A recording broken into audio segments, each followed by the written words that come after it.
Welcome everyone who is joining now for another session on the Orem Academy's Masterclass. Today we've got a really great session for you, 4 steps to coaching mastery. It's something that's going to be instantly transferable to your practices. Doesn't matter what level of a leader you are, whether that's going to be for one assistant or an entire staff of people. We're going to give you some really great tricks and tips on how to really coach them for success, a little bit different than just managing it. So I'll hand it across to Chad Gibson. Great. Thanks, Daniel. Okay, welcome everyone. And on behalf of the Orem Academy and the Orem Group, we want to, again, as Daniel said, thank you for being here. We know that wherever you're joining us throughout North America, that taking this precious 60 minutes in your calendar obviously shows your deep commitment to leading your team to success, as I'm sure you already are doing. And the Orem Academy is always committed to elevating our expertise in both clinical and in leadership practices inside our 4 walls. So thank you. For those of you who I haven't met, my name, as Daniel said, is Chad Gibson, and I'm one of the Orem Academy faculty, you could say. I have the privilege of working with the Orem Group over almost 6 or 7, close to 7 years now. And one thing I very much appreciate about the Orem Group is the team's deep commitment to providing value to our doctors, our associates, their team members, and fundamentally the real desire to ensure that practice growth is front and center, because that's what Orem Group's all about, is offering trusted solutions for advancing dentistry, which is very cool. So with all that said, I'm going to jump into our topic today. As Dan said, please feel free to hold your questions to the end, put them in the chat as we go. We do leave time at the end of the webinar to for sure hear from you any specific questions about your own practice and your own people. Right off the top, I invite you, of course, to be here thinking about your real life day-to-day as a practice owner or associate or team member running your team and dealing with your business and everything else you deal with day to day. Think through the lens of real life. That always makes this most valuable versus, you know, the theory of something. I'm definitely not here as a lecturer or a teacher in that sense. I invite you to have this be more of an inquiry into what is at the heart, in this case, of coaching mastery, right? Well, how do we coach people? What's the difference between coaching and managing people? What's the difference between coaching and leadership, or coaching and just being the boss?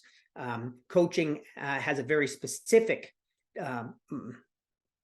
actions, I would say, that make it up. And so we're going to get into those today. All right. So I'll advance the screen here. Good. So a quick overview. A couple of things we're going to be touching on is how to level up your leadership success by mastering the fundamentals of coaching people. We all know that there is a time and place for coaching, and we'll look at that more specifically today. But coaching has a lot to do with developing people and having people grow around us. And I'm sure if you think about the best coaches you've had in your life, whether it's sports teams, of course, that's always a big place, but we have coaches in other areas. We may have coaches in school. We may have had coaches in university or college. We may have had coaches in our other pursuits like painting or music, or maybe we even consider people like our parents or our friends coach us in different areas. So coaching has a lot to do with having people succeed, right? Somebody else succeeding. And also, as a business owner, I would assert that coaching people also gives us deep satisfaction, because it's really where a difference gets made in the lives of our people when we coach them to success and we listen for their success, all those great attributes that make a great coach. So we're going to look at the fundamentals of that.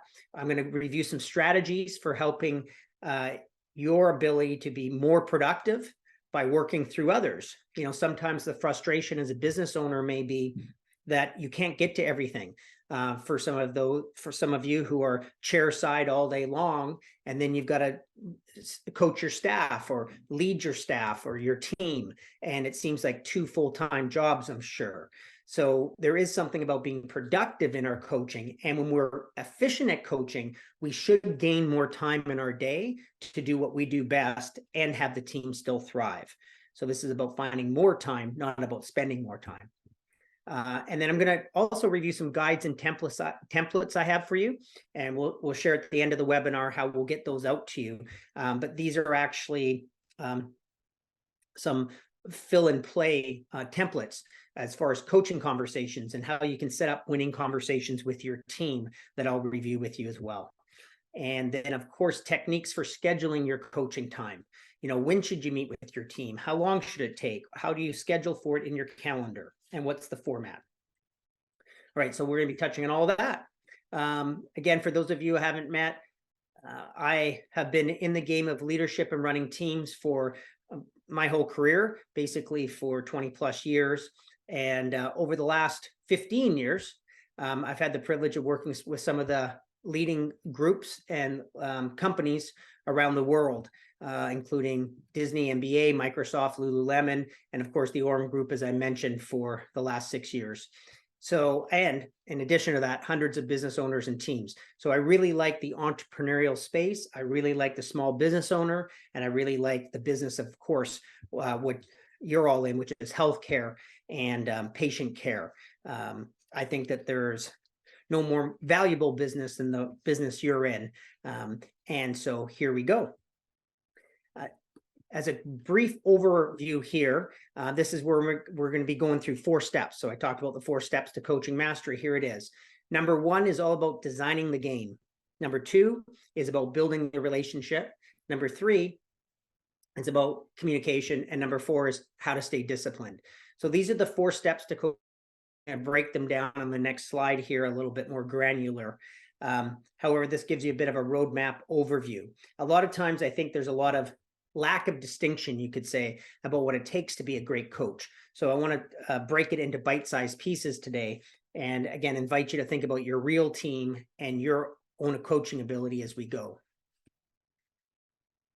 So to review, step 1 is to design the game. So first and foremost here, I'm obviously offering that coaching is a game. I like the sports analogy because if you think about games that we play, we all know that coaches are valuable, and it's easy to kind of get more of a picture in our head about what a coach does. There's coaches and there's players. A coach can't play the game, right? If I'm the coach of the football team, I may have played football in the past, or maybe I never played football and I'm still a great coach. So you don't have to necessarily play the game that you're coaching, although often that is helpful and useful. But we know examples of people who may be able to coach a dentist without being one, as an example, or you could coach your service team without perhaps being in the dental space, right?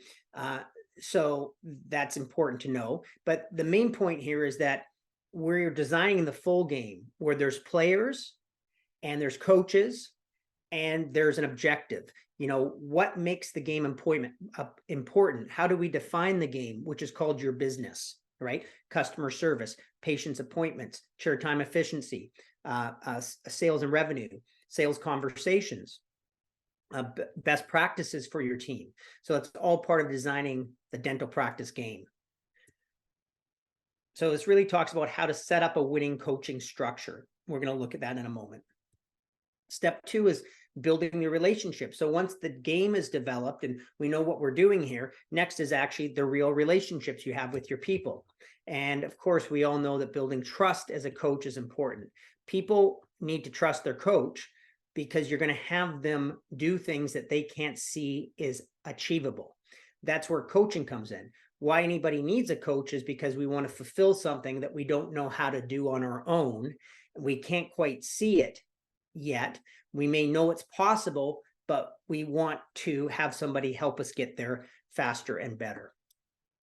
And number 3, step 3 is to power the conversation, which is once the game's created, once the relationship is built, then what is the communication that's needed? We need to powerfully have communication in place, because that's where coaching happens. It's in talking and it's in listening.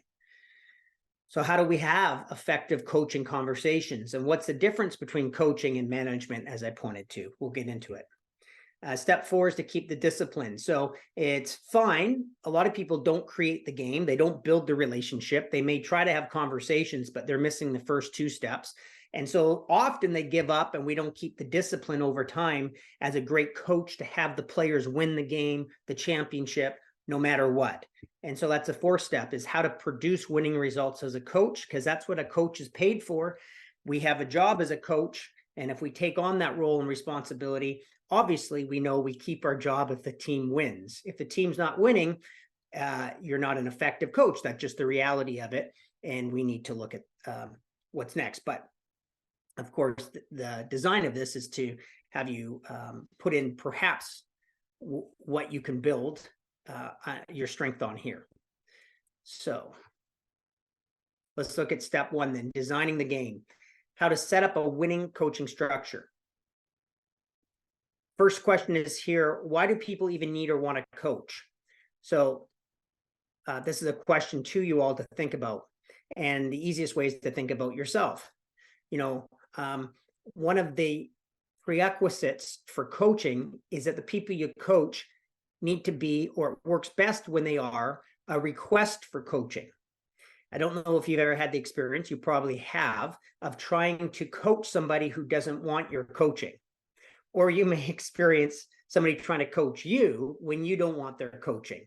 So in other words, if I'm not an opening to receiving coaching, it's pretty painful, both for the coach and the coachee, because I don't want somebody's advice or coaching, thank you very much, all the time. Sometimes I just want to deal with myself and move through the different spaces I may move through. Other times I may very much want coaching, even if they're going to tell me something I don't want to hear. I'm open to that feedback, and I'm ready to take action with it. So the point here is to, first of all, have this kind of mature relationship to coaching that now with your team, in many cases, they're on your payroll. So there can be an expectation, if it's part of your culture and your values, that around this place, coaching is both given and we expect it to be received. But again, that needs to be part of your culture. If your culture isn't one of open feedback and it's not really something that you put in place and people are used to, you want to create a new relationship with people. That's why it's part of designing the game. You can have this inquiry with your team. And the biggest point here I want to make is that no matter where you sit with the culture of your group, a smart question to ask is, hey, can I provide some coaching? Or are you open to some coaching? Okay.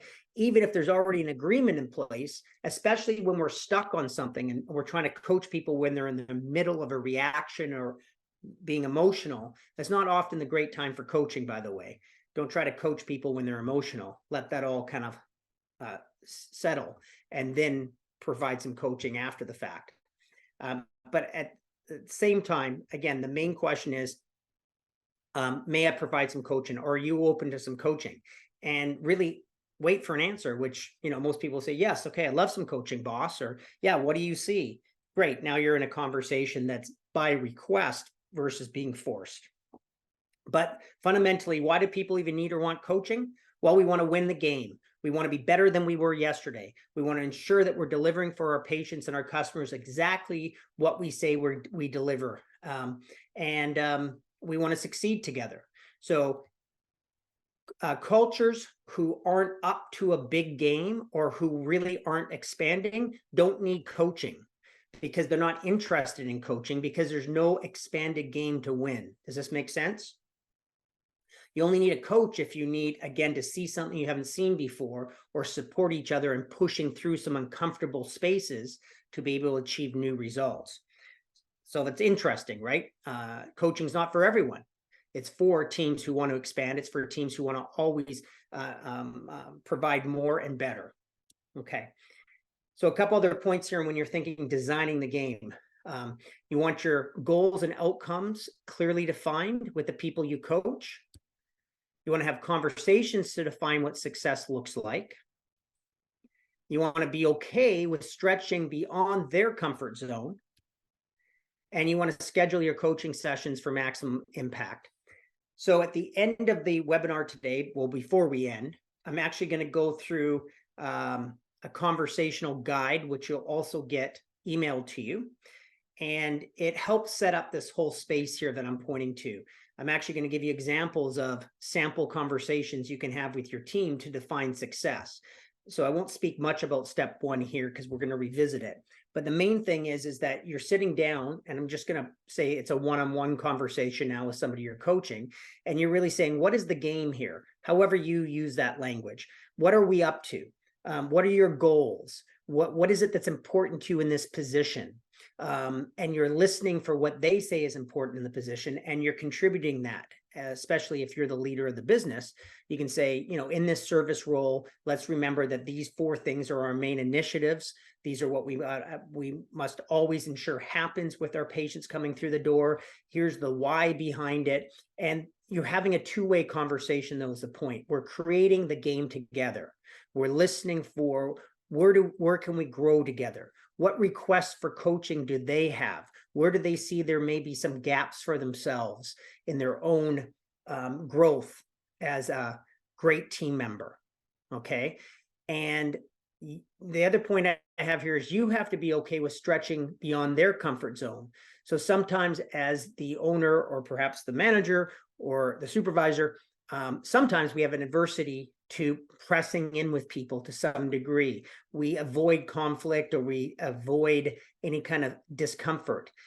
Great coaches don't do that. They're aware of that space because you want to stretch. You don't want to repel, but you want to stretch the thinking enough where people can grow. But again, this goes back to creating some conversations, asking for permission, co-creating the game. And then we can look together and say, good, well, there's some things here where we're going to need to go beyond what we've currently done to make happen. And it may get us out of our comfort zone a bit. Are we good with that? And again, when you get alignment and people are on the same page together, then you can go after it because there's a request for coaching. All right, then lastly, we're going to talk a little bit more about this, but schedule your coaching sessions. The key thing is that this isn't a one and done conversation. When you commit to something, great coaches, we know when we have a great coach, we know when our next coaching session is, we know that they're following and tracking our progress and that there's integrity in their follow-up. All right, so these are some spaces to design the game. Again, we're going to revisit this in a few minutes. Let's go to step 2, which is building the relationship. So how to build trust as a coach. A couple key points here, and then I'll go a little deeper. Practice the key to coaching success, which is being there 100% for them. Establish roles and responsibilities. Coaching versus being a friend, I'm going to speak about. Understand the difference between coaching and managing, and learn how to set a foundation of trust. So let's look at this together. A couple points here. How to coach anyone to success. So the main thing when you're creating a relationship is that my relationship with you as your coach is your results that you want. From step 1, we defined results. We defined what success looks like. So now you can count on me as your coach to only listen for you to win the game that you said you wanted to win, which is your goals and what you want to accomplish. Therefore, I'm relating to you as your goals accomplished, okay? I'm relating to you as your desired outcomes. I'm thinking beyond your personality and I'm standing for your success. So again, this is where the relationship shifts when you're having a coaching relationship. I'm now more committed to your success in many ways than you may be. I'm the one who's going to remind you of what you really wanted to accomplish and not sell out. See, this is where, again, you'll start to hear, I'm not your friend.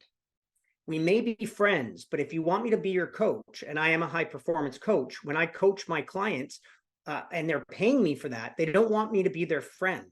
Okay, they have lots of friends already. They want me to be somebody who's going to tell them what I see will help them win their game no matter what, because that's what they need. So again, when you're developing the relationship, you want to have that kind of clear roles and responsibilities, which is as a coach, here's what you can expect from me. Now, as a coachee, here's what I expect from you. As a coach, I'm always going to be straight with you. I'm going to ensure that I'm telling you what you may not want to hear so you can be who you want to be, right? And my request is that you're open to that kind of feedback. Otherwise, this coaching relationship won't work, and you don't need a coach. Again, and if they don't want a coach and don't need a coach, it's a different conversation. All right. So establishing expectations with the people your coach is vital as well. You want to avoid upsets by clarifying what you expect from one another, as I was just pointing to. Set clear standards of conduct from the beginning, and do not overpromise results. So as a coach, this is not about promising pie in the sky. It's about promising what you can align on, okay, and what you can see the next steps being. Talk about the difference between coaching and managing. You know, as managers, we can manage things. We definitely manage things in the business. We manage profit and loss. We manage supplies. We manage scheduling. People require more coaching. So I can still manage people, but again, that's more from a scheduling perspective and a task-oriented perspective. Really, when we're talking about relationships, that's where coaching makes the difference, because people don't like to be managed, but they can be open to coaching, okay?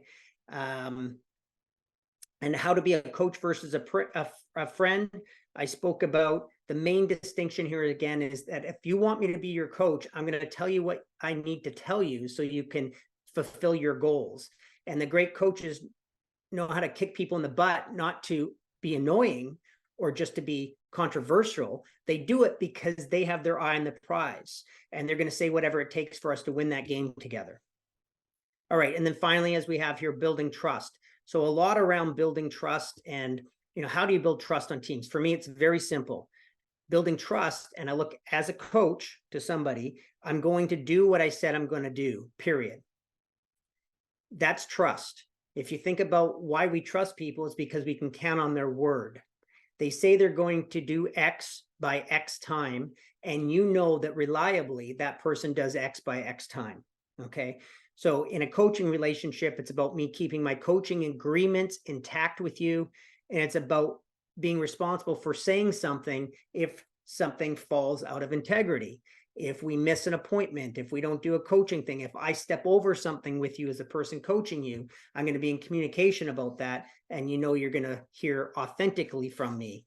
And we're not going to fall back into some kind of, you know, don't call each other on our crap and, you know, and then things become ordinary very quickly. All right, so moving along to step 3 here. Let's talk about communication, how to have effective coaching conversations. So again, you can see how the first 2 steps are important to set the stage, to set the game, and to create the relationship. Now we can get into the action called coaching, which is we're going to talk and we're going to listen. So a couple pieces here.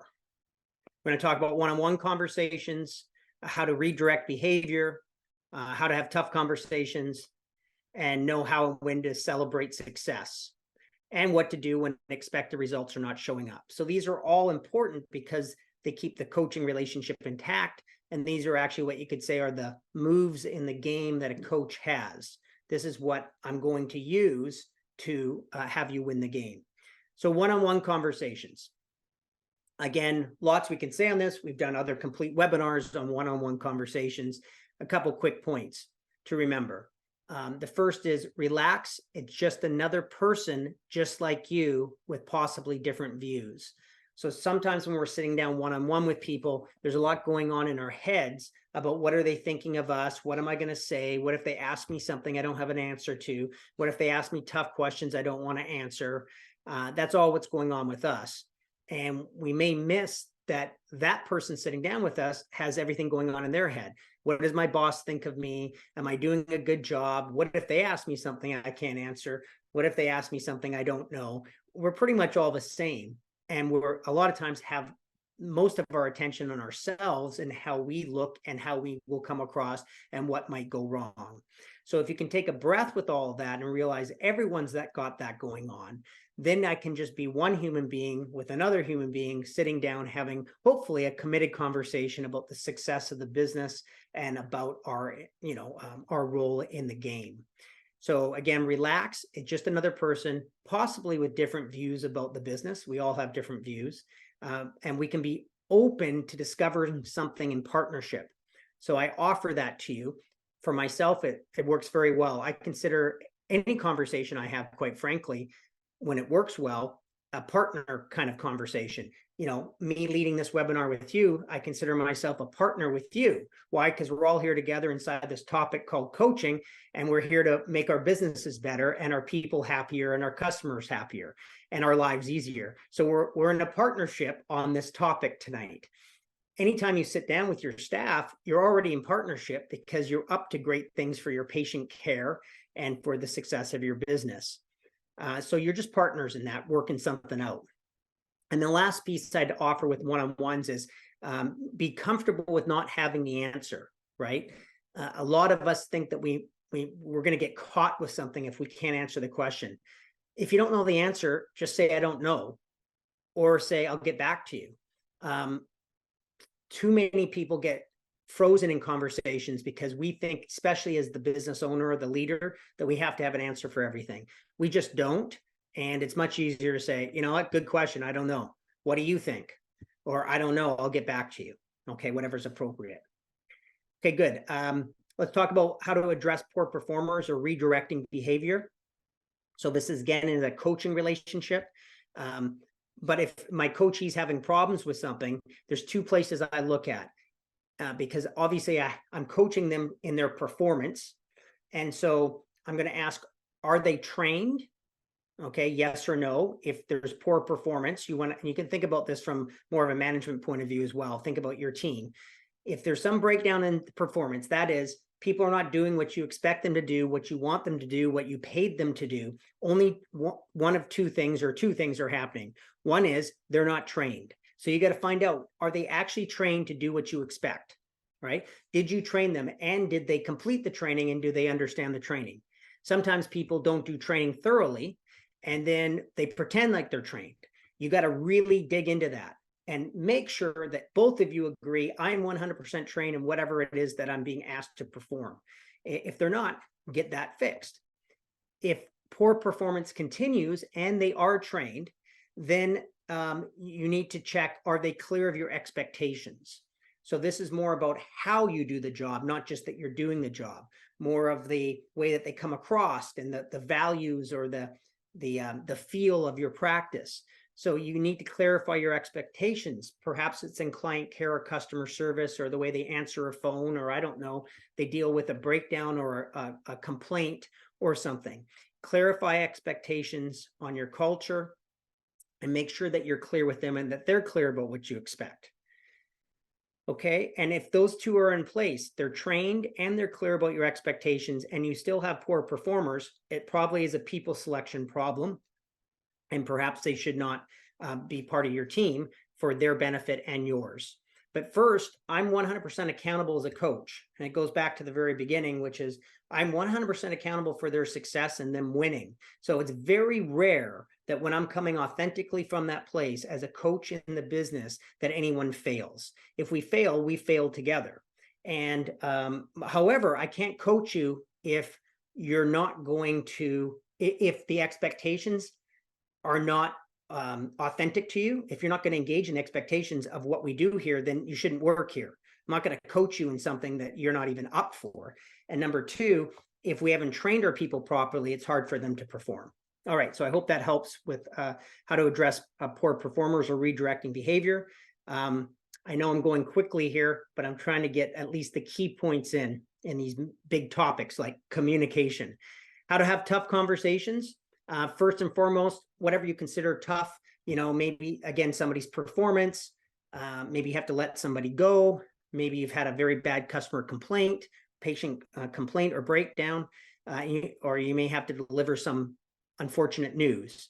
So first and foremost, have compassion with yourself and with people for dealing with the communication that you're about to have. stand in your commitment to finding a resolution. So if you have to have a tough conversation where you're redirecting performance, you're standing on the side of this can work. I've got your back. We're in this together, and we've got to find a way forward. We can't lie and pretend that it's working when it's not. So we got to call it straight, and we got to be straight with our communication. But if you are committed to their success and they are somebody who is committed to their training and following the expectations, then you will absolutely find a way forward. So it's about having tough conversations from compassion, and also a stand that you're part of a solution of it moving forward. And then lastly, just know that having tough conversations are simply part of being a high performance coach. And they're not really even tough. We just label them tough.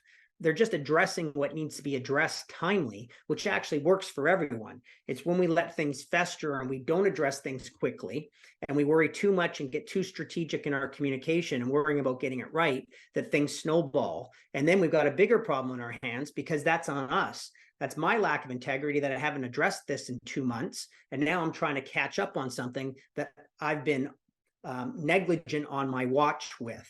I hope that makes sense. But we often cause ourselves far more headaches and work with our team because of our lack of willingness to press into something that may occur as difficult for us to deal with. And it makes it harder for them. All right.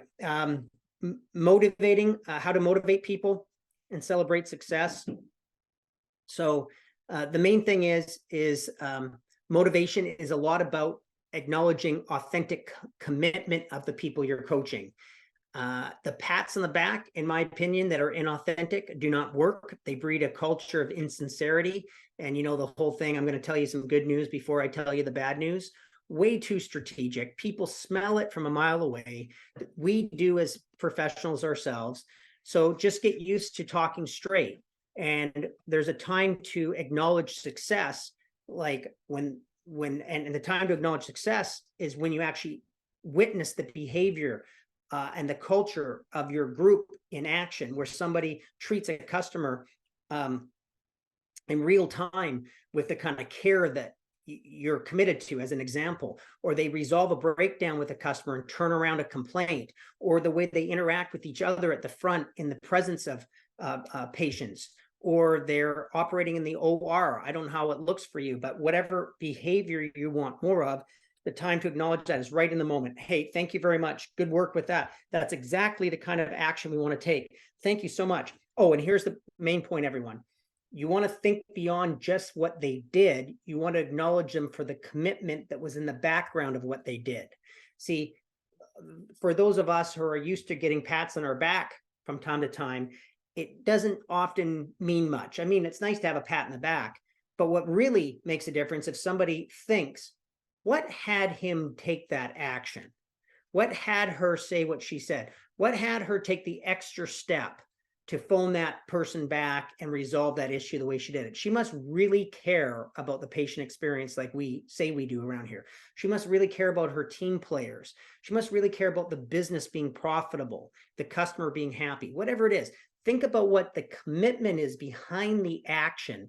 And when you acknowledge people for that, man, that makes such a difference, because then people get me in my heart. They get me like, Chad, thank you for having the commitment you did to not just sell out or to stop short or do just enough. You went the extra mile, obviously, because I think you care a lot about what we're up to here. And I just want to thank you for your care and your attention. You see, my care and my attention is what's in the background of the actions I take. And when you can acknowledge people for that, boy, that first of all means a lot to that person authentically. And number two, it's a demonstration for others about the values and commitment that make up your culture. All right, so that's real motivation, not pats on the back, not bonus programs, not an extra, 50-cent salary. All of that's fine, but great cultures have great leaders listening for what people are committed to and acknowledging them for it. All right, and then lastly, what to do when results aren't showing up in your coaching relationships is, first of all, pointed to it earlier, deal with lack of results immediately. The longer you wait, the bigger problem it becomes and harder for you to deal with, because that's now your lack of integrity in not dealing with something urgently. And by the way, if you do notice, and probably right now for most people, we can all get present to, yep, there's an issue that I haven't dealt with in 2 weeks. There's something I saw today that I should have said something about. I mean, should have, it's fine. We should all over ourselves, right, is the joke. So there's no shoulds, but you start to see, yes, I create more work for myself because I step over things sometimes because it occurs to me I don't have the time to deal with it. But if we get present to it, we waste more time not dealing with it. So the point is, you can go back and say, hey, I apologize. This is something I saw 3 weeks ago. I should have addressed it then. I didn't. In the future, I'll address it more timely, and I'm now going to deal with it. That starts to restore some integrity in your relationship with the person you're coaching or managing, you see, because you're acknowledging that that's on you, that you let it fester. And it also starts to open up the relationship. Now you can get into it and say, but I want to look with you because we must resolve this. We cannot have another interaction like that, or I've got to figure out how we get the system working over here because it's causing too much extra work, or this is bleeding money over here, or whatever the issue is. Then you ask for partnership and you move forward through something. All right. So you deal with lack of results quickly. You find out the facts of a situation. Be an investigator. What's not working? What's missing? What are we not seeing? What am I not seeing? What's not working with the system? What's not working with the plan? Don't assume it's just somebody with an ill intent. It might be, but usually it's not. Be more in partnership with your team, finding out what are we missing? What are we not seeing? What didn't we see in the plan? What's broken in implementation? Work with me here, folks. Come on, talk. Let's get to the point and ferret out where the missing pieces are in execution. Okay. And then put in the actions that are needed to move through the lack of results to the results you want. And so it's always about leading the team to the next productive actions. But often that's working with them and asking questions. Okay, so I spoke quite a bit there about communication, and I'll move from that now, but hopefully, again, from a coaching context, that gives you some places to think from. And the last step is keeping the discipline. So this is a long-term game, how to produce results over time, right, as a coach. So we're up for the championship, just not for winning the quarter or the half or the game or the first half of the season. We want to win the big prize. So having a long-term view of being a great coach, and you're not going anywhere. People got to get used to you, and they may hear you, they may get tired of you repeating things. That's okay. You're committed to the long-term success, and we'll have some breakdowns or failures or losses along the way, but keep our eye on the big prize. Okay, so it gives you a big long-term context. Keeping your calendar and cadence in step. So what does this mean? Team meetings. Do you have, I don't know how you do your meetings, but you need some structure. Some teams do daily huddles, fine. As a leadership team, I recommend at least a weekly huddle where we're looking at the priorities of the week and we're reviewing where we're accomplishing, what people need and requests people have, and you're coaching through situations, mentoring, and you're learning together. And then again, more of a deeper dive monthly where you're actually sitting down. It's just not a stand-up huddle, and you're with your key people looking through the business results, looking at your strategies, your key initiatives. Where are things working optimally? Where are things not working optimally? What are common themes with patient care that we can improve on?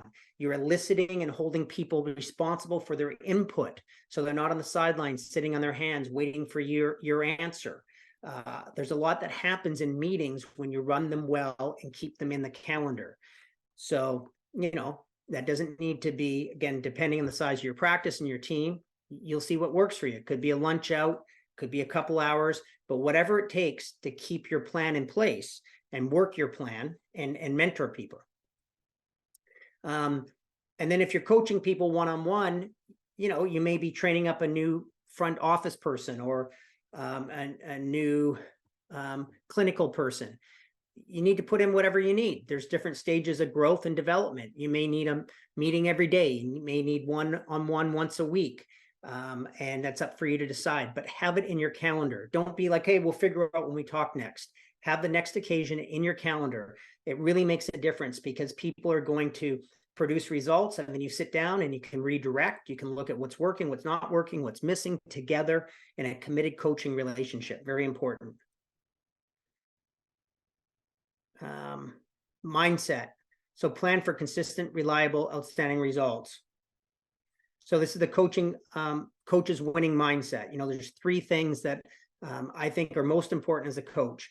You want to fortify in your mind that you expect excellence. You expect excellence from yourself. You expect excellence from others. That's who people want to hire as a coach, isn't it? Somebody's going to hold them to excellence and expect excellence. We have an expectation that we will rise to the occasion and will continue to grow and expand.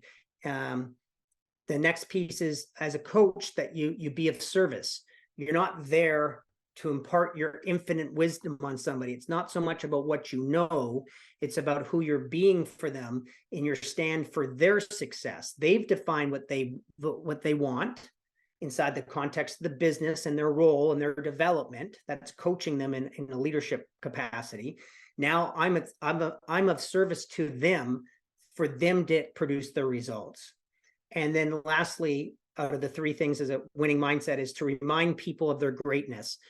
We all need to be reminded of our greatness. And then, of course, we can accomplish beyond whatever obstacle we're currently dealing with. Of course, we may be uncomfortable from time to time because that's where real growth is. We've all experienced that.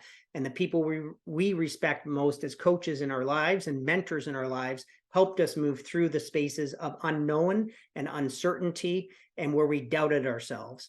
And we just need that person listening for us as being great and as being capable to accomplish, of course, what we've set out to accomplish together. All right, and I think the final thing here is how to take it across the finish line as a coach. And this is, again, that, look, I'm not coaching to waste time or to pass time. I'm coaching to have somebody win something that they say is important to them, period. And if I'm the business leader as well, if I'm the practice owner or associate, this is my business. So it's all together. I'm coaching people to win in the game that I've set out for everyone to win. Hopefully here we can make a difference with our patients. We can be very profitable. We can expand in different ways. We can fulfill the cultural goals we want inside our four walls and have a great place to work. But for that to work, I got to have my sight set on we all will win. And that whatever you need to define the game, is that the annual goal? Is that the quarterly goal inside the longer term goal? Do you have a 5-year vision? What's the vision of the group? What milestone are you currently working on to rally the team around? And it doesn't need to be complicated, but without a game, people don't need to be coached. And it's kind of like just go through the motions, show up and work and go home. There's not anything else at stake here for us to deal with something urgently necessarily. So again, that's where all of these 4 steps need to come together, because if one's missing, they each lack power. All right, Dan and Tanya, I'm going to keep going here. I've got this one coaching guide I want to just put up on screen, and we're going to get this out to everyone. But it's a formatted guide for you to use as a coach to walk through the spaces and questions with people you're coaching. And there's questions here I've laid out. And this will really help with step 1, which is design your relationship. Because as you can see, if we don't really know where we're going and what's important to us, who cares about coaching? We don't need to elevate. So it's very, very important to get it done. So I wanted to review this briefly with you. And so that you can get clarity on the goals and win the game. So with that said, I'm just going to stop share this document for a moment. And I'm going to share a different one. Okay. Assume you can see that. So this is a coaching guide. We'll get this out to you. Again, it's coaching questions. So if I just go down here, the real instruction is answer the following questions together in a committed conversation to win the game. So you can use this as a guide to actually sit down with people. And as an example, you're coaching somebody one-on-one, you're developing somebody in the business. This can be an associate, a team member, but what are we up to? What is the game we want to create to win? Let's speculate on the possible desired outcomes. Why is getting coaching vital to you in this area? And then take some notes, have them fill this out, do some work on it. This is meant to be in conversation, not really to be filled out by themselves. You could use it that way, but most importantly, it's about what arises in the conversation you have with people, right? This starts to get what's important to them up on the mat, why there may be a request for coaching at a new level. And then you start to define the game. What are we out to accomplish? State goals as accomplishments. So for example, we have doubled the sales in the company by the end of the year, or I'm leading my team effectively with confidence. So again, these are designed in more of a generic language here, not necessarily specific to a dental practice. However, they are compatible, obviously, with it.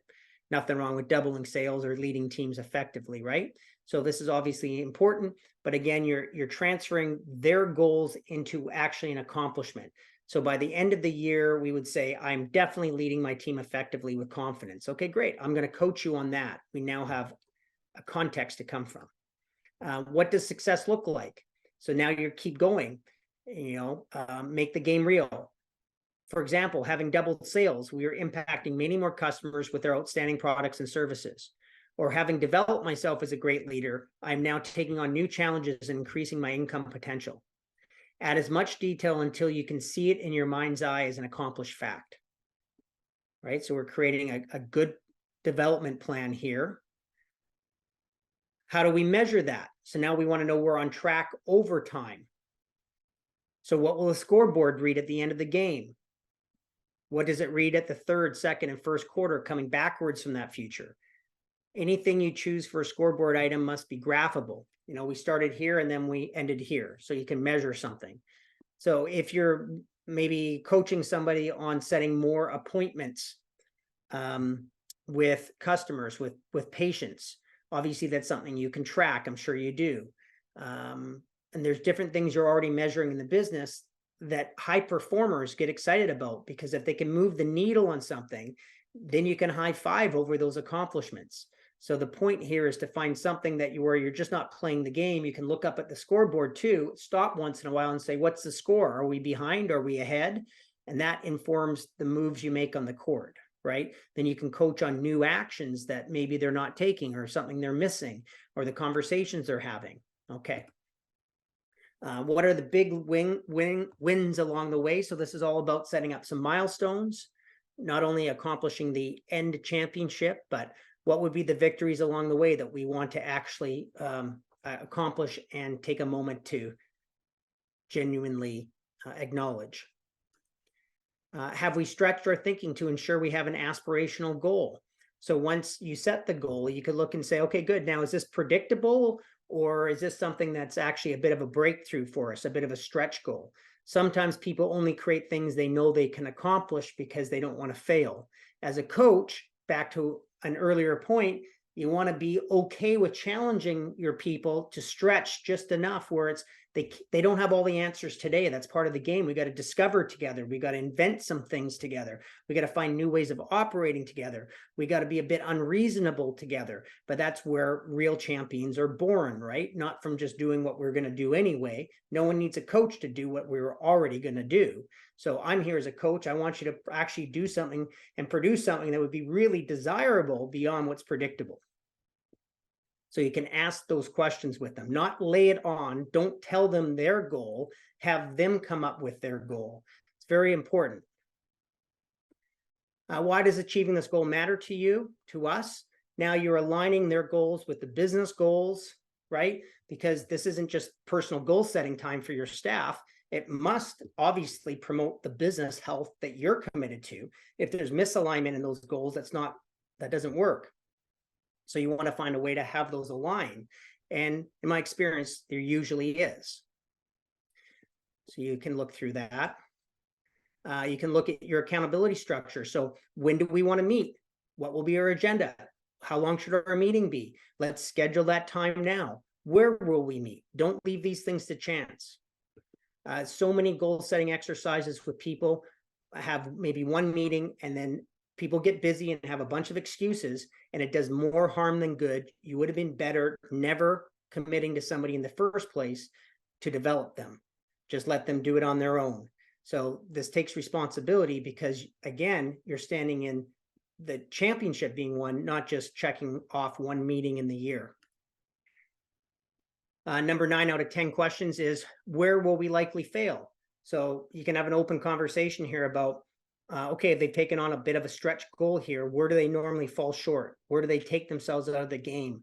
What conversations might they get into their head? Like, it's not important, I'm too busy, no one's going to notice anyway.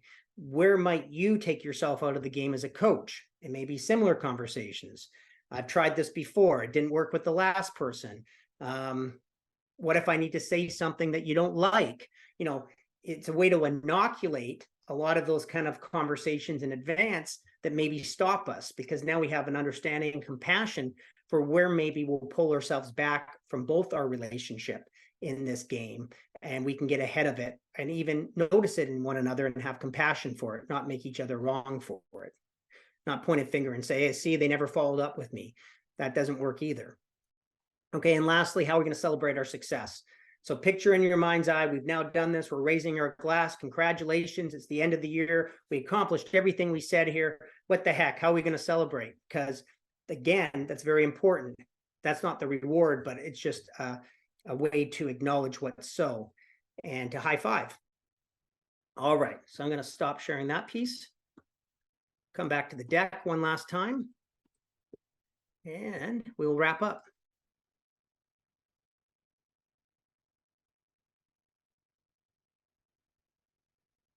All right, so final tips and takeaways. As I said, we're going to email out to you by end of day tomorrow. You will receive these from Tanya in your email. If you're on the webinar live here, if you're not on the webinar live, you can reach out to Tanya at the Orem group, and she can get you this after the fact. Okay. I invite you to schedule some one-on-one meetings with your team out of this call. You know, meet with somebody tomorrow, sit down, start to talk through some of these questions. It's not more complicated than saying, what's important to us around here? How are you doing? Where are we falling short? Where are we at with the goals we talked about in January or in June or last month? Check in with people that you promised something to and you haven't followed up. Go clean that up, clean up the integrity. Say, hey, I acknowledge, I said that we would do this last month. I didn't do that. Don't worry about my excuses. That doesn't work. I want you to be able to count on the structure. It's really important. So I apologize.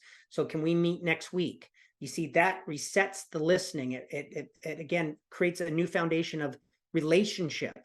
Sometimes your coaching is ineffective because people are listening to you through blah, blah, blah, blah, blah. Here she comes again, or here he comes again.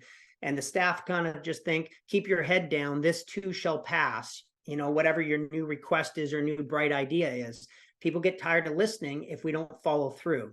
A way to stop that and to recommit is to acknowledge it authentically, and don't get into a whole bunch of apologies about it. Just acknowledge it, apologize for not following up, and now here's what we're doing moving forward. Okay, and set your new expectations, and then you got to follow through.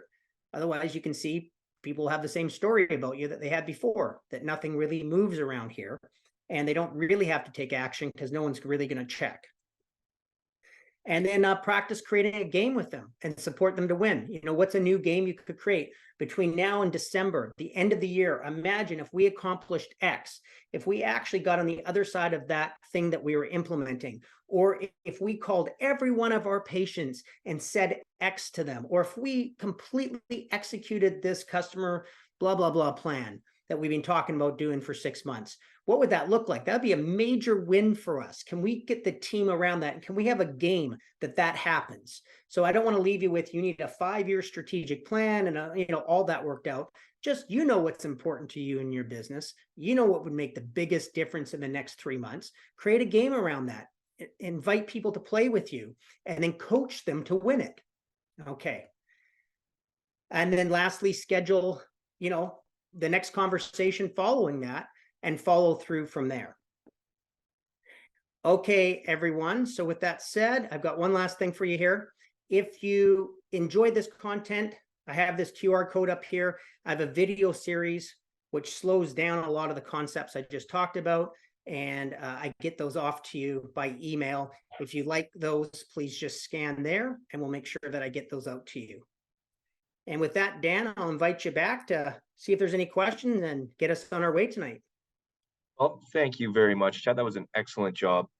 Something that I think can be really translatable to business right away. It's something that can be implemented. And while the coaching might not be easy, it's easy to bring it into the office.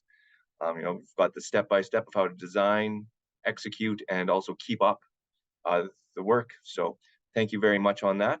At this point, if anyone has any questions, feel free to put it into the question and answer tablet there. I'm not seeing any right now. So perhaps what we will do, if I can, yeah, thanks. I'll share my screen and put up our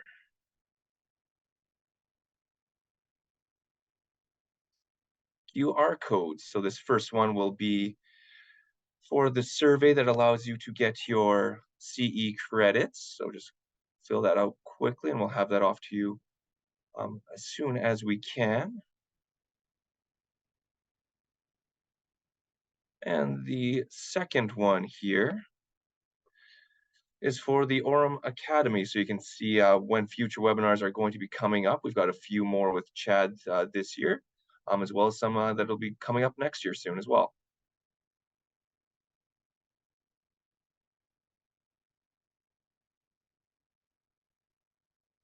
All right. So oh, you're just on mute there, Chad. I was just saying, fabulous, Dan. Thanks so much, and really appreciate everyone's time tonight. And we look forward to seeing you on a future webinar and hope that you enjoy the series.